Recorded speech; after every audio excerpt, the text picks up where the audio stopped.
Welcome back to my channel.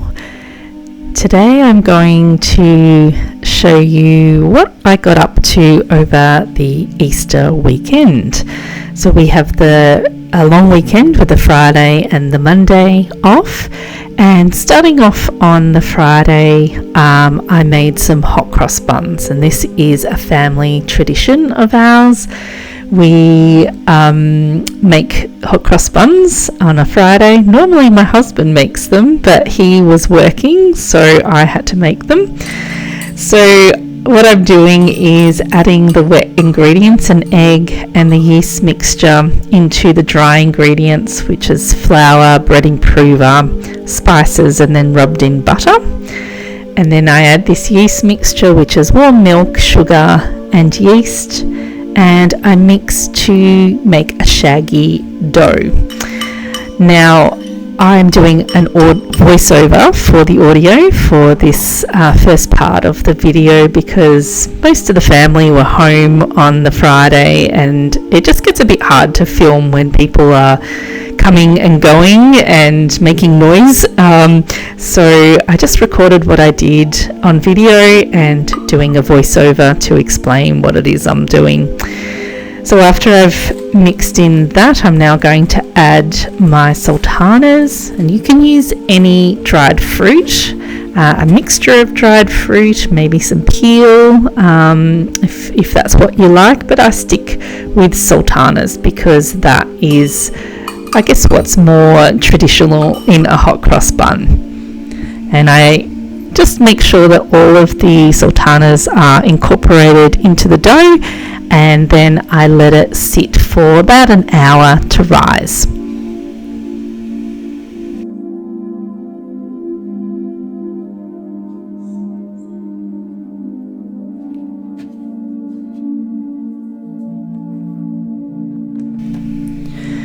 After the dough has been sitting around rising, you can see that it's risen up nicely in the bowl. It's still a little bit shaggy, but I'll now take that out and knead it until it is nice and smooth, and then I can portion them out into the individual buns.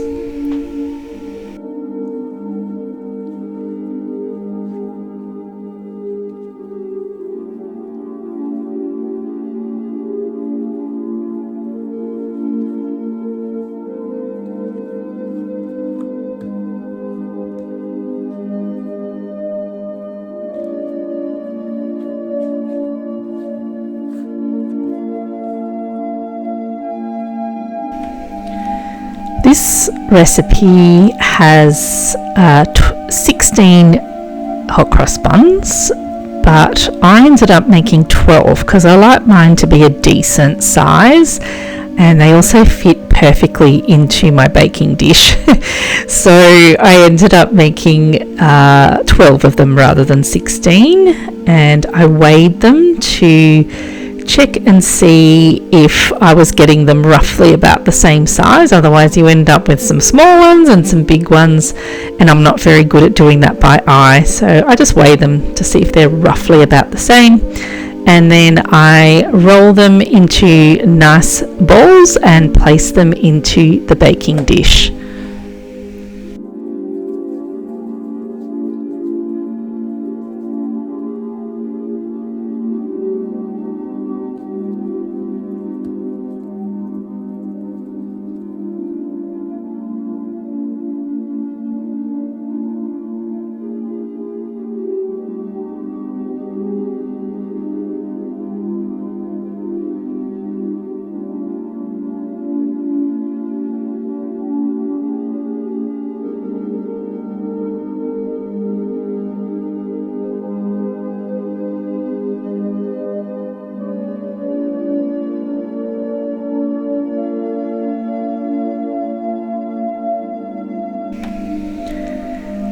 I then cover the buns and let them sit for about 20 minutes or so that they can rise a second time. And then I'm going to put the crosses on, and the cross is really just a mixture of flour and water into a fairly sticky runny paste. not too runny, but not too thick.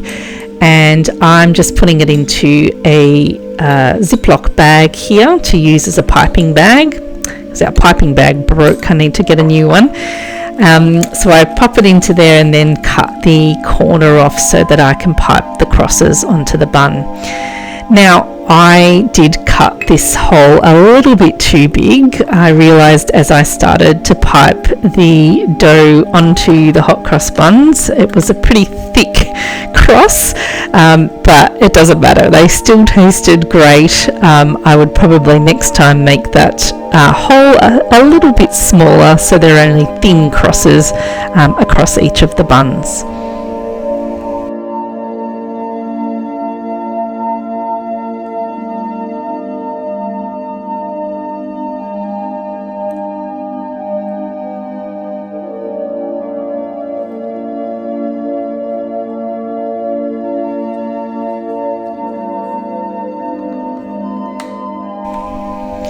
They went into the oven and were delicious. This is the hot cross buns after quite a few had already been eaten. And then the next day my parents came to visit and I did some sewing with my mum. She's teaching me how to sew a dress. I might update you on how this goes later down the track, but the first steps were just cutting out the pieces. Right, it's now Monday of the Easter weekend. I'm going to come into the greenhouse because it's a little bit windy out there today. The weather has cooled down and we had some rain, which is fantastic. The garden really needed it, and I think this will really help all of my seedlings and seeds that I have sown recently to really get a bit of a boost with some beautiful rain. And now the sun's trying to come out, so a little bit of that combination will be perfect.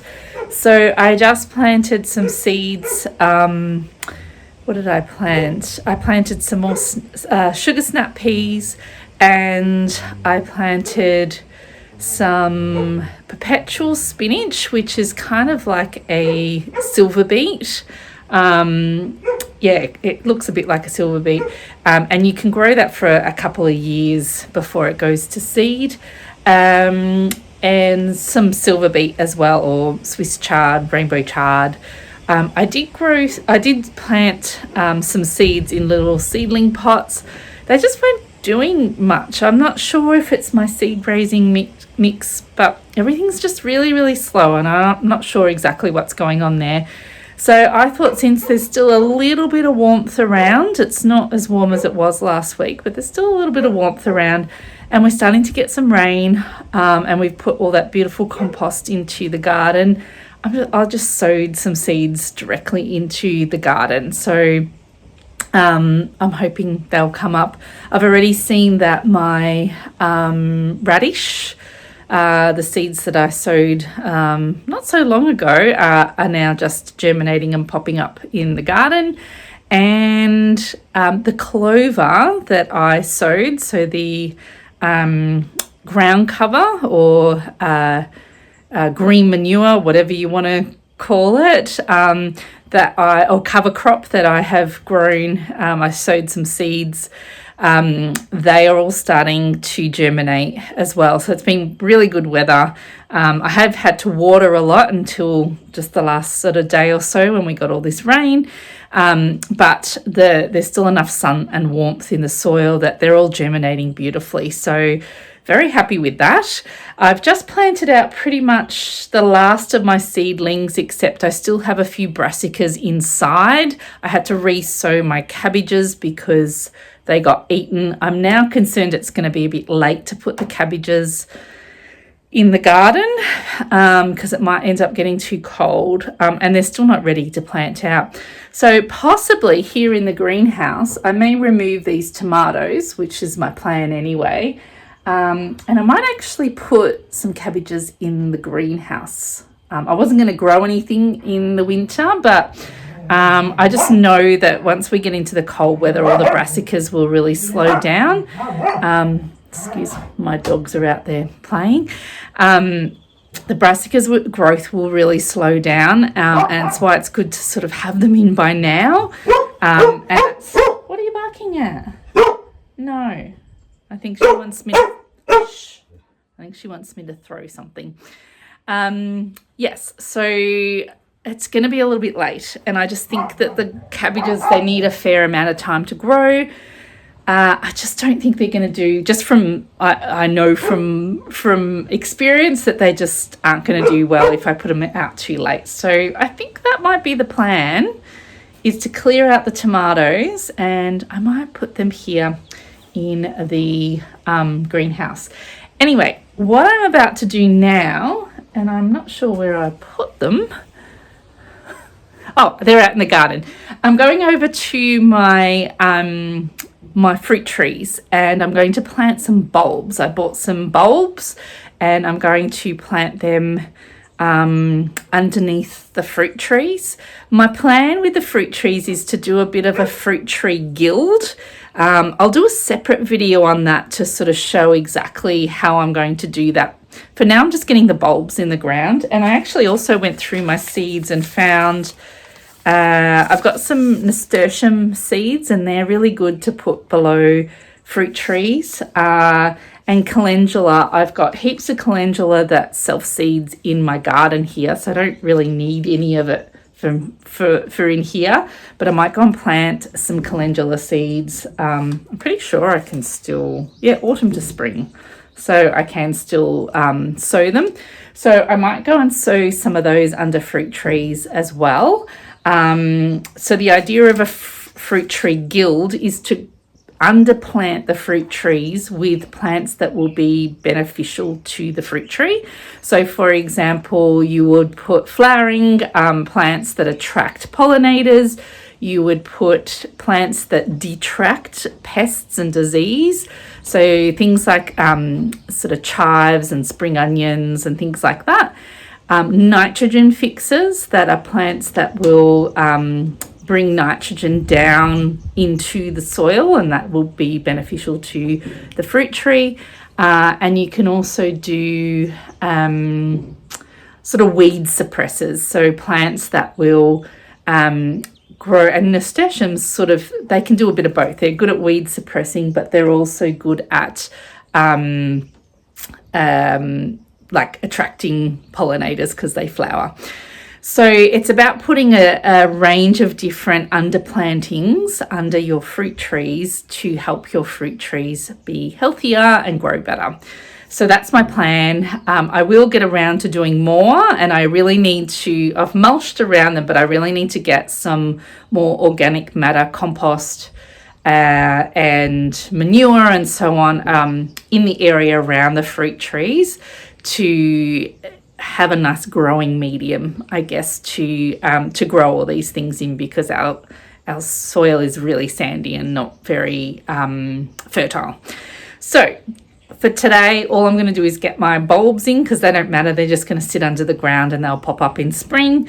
And then I'll see if I can get maybe some nasturtium and calendula seeds in, and hopefully with enough warmth until we get to winter and the rain that we're starting to get, they should hopefully germinate and do a little bit before winter sets in. So that's what I'm going to go and do now. All right, so here are the bulbs that I got. I've got oh, and the dog wants to come in. Hello. Hello, Ollie. Okay. I've got a mix of jonquils, and I've got these bluebells, which I think are a hyacinth. Yeah. So I've got those, and these sparaxis. They're really pretty. Just a nice range of colours, some reds and pinks, some purple and some yellows. So I'm going to pop them in under the ground around my fruit trees, and then I'll pop some of these seeds in as well for some more flowers. My fruit trees are still haven't really turned leaves, although these are just, actually I'm a bit worried these are diseased leaves. Yeah, that doesn't look very good. Not sure what's going on there. Not sure if they're diseased or whether the leaves are slowly starting to turn. But as you can see, the leaves of my fruit trees are still really green. That's a nashi pear, I think. And this one here is a pear as well, of some sort. Can't remember. But have a look how green the leaves are. They've not turned, so we haven't had any kind of autumn leaf fall yet.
I think that's all for this weekend. I've done a bit, 2 hot cross bun baking sessions and some gardening, and had visitors, and then I did some sewing with my mum. I've got a little bit more obviously of that to do. I'm going to attempt to do that by myself, but I think with my mum's good instructions I should be right.